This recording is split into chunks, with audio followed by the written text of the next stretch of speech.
Madame la Présidente, vous venez de sortir de la salle, le vice-président s'est expliqué, mais en tant que président du groupe parlementaire, il a dit, est-ce que, après que ces messieurs seront élus par vos pairs ou vos collègues, est-ce que vous n'allez pas vous retrouver dans cette cour ou quelle sera votre réaction par après?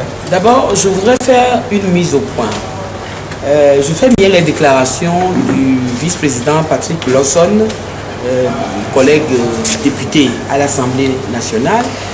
Ensuite, je voudrais souligner que sur le projet de révision constitutionnelle qui a été envoyé récemment, vous vous souvenez, et rejeté par la majorité parlementaire, figure la réforme et la refondation de la Cour constitutionnelle.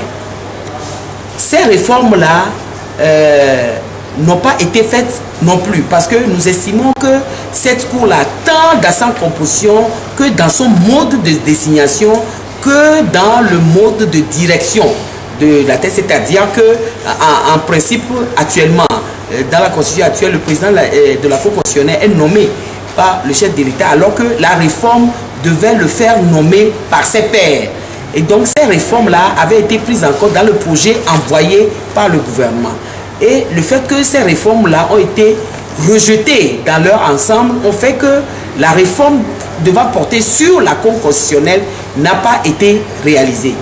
Lorsque nous nous sommes retrouvés la dernière fois, parce que vous savez, quand on a renvoyé, on a suspendu la séance, nous nous sommes retrouvés en concertation avec la majorité. Nous avons attiré leur attention sur cela en disant que nous nous attendions, et pour nous ce n'est pas fini, la Cour constitutionnelle doit faire nécessairement partie des réformes avant de procéder à son installation. Et donc nous n'avons pas été suivis, et donc de ce fait-là, nous ne pouvons vraisemblablement pas participer à l'installation d'une Cour constitutionnelle qui ne possède pas des réformes que le gouvernement lui-même a jugé utile de faire, puisque c'est le gouvernement, je le dis, je le redis encore, qui a trouvé opportun d'envoyer le projet de révision constitutionnelle et qui tient en compte la réforme portant sur la Cour constitutionnelle.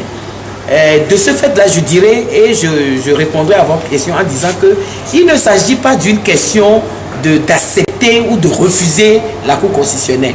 Il s'agit d'une prise de responsabilité face à l'histoire par rapport à ce qui est en train de se faire. Nous ne pouvons pas nous dédire de nous-mêmes.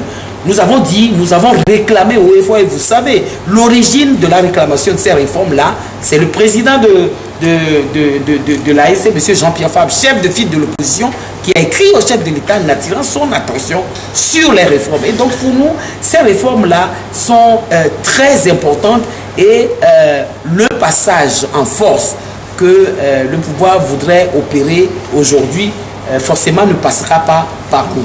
Bon, ils vont faire ce qu'ils veulent faire et ils assumeront la responsabilité de ce qu'ils choisissent de faire. Madame la Présidente du groupe parlementaire, la question de mon confrère était de savoir si vous aurez recours à l'avenir pour les contentieux électoraux à cette Cour constitutionnelle que vous n'avez pas contribué à faire élire. De toute façon, je dis qu'à chaque jour suffit sa peine.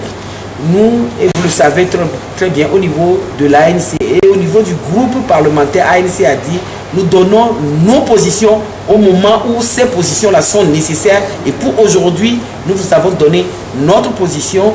Je résume, qui procède du fait que la réforme de la Cour constitutionnelle n'a pas été faite, et ensuite les juges qui ont été envoyés, et irrégulièrement, parce que lorsque vous regardez même l'ancienne constitution, la formation, les dépôts de candidature, il y a des désignations qui doivent se faire par certains corps de métier, par exemple les avocats, les magistrats et autres.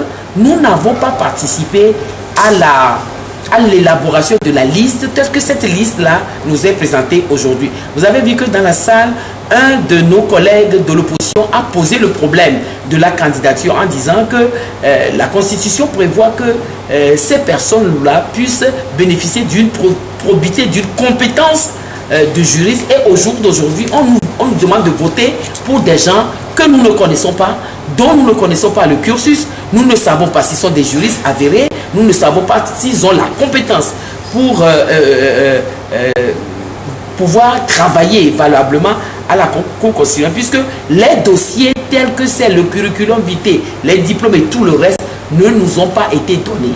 Alors vous comprendrez, et ça c'est la raison, je dirais, qui pourrait s'ajouter aux deux premières raisons que nous avons eu à défendre, que nous ne pouvons valablement pas voter pour des gens que nous ne connaissons pas, dont nous ne connaissons pas la compétence ni la probité. Et ensuite, vous savez, on n'est quand même pas des masochistes, hein. On ne va pas voter pour des gens qui, en violation d'une Cour constitutionnelle qui est censée être la protectrice de la Constitution, qui se permet de violer elle-même la Constitution en renvoyant en violation des dispositions constitutionnelles des députés de l'Assemblée nationale. Vraisemblablement, les députés qui ont été révoqués leur demander de porter encore leur confiance sur des personnes qui ont eu l'outrecuidance de faire cela. C'est beaucoup trop demandé. Merci.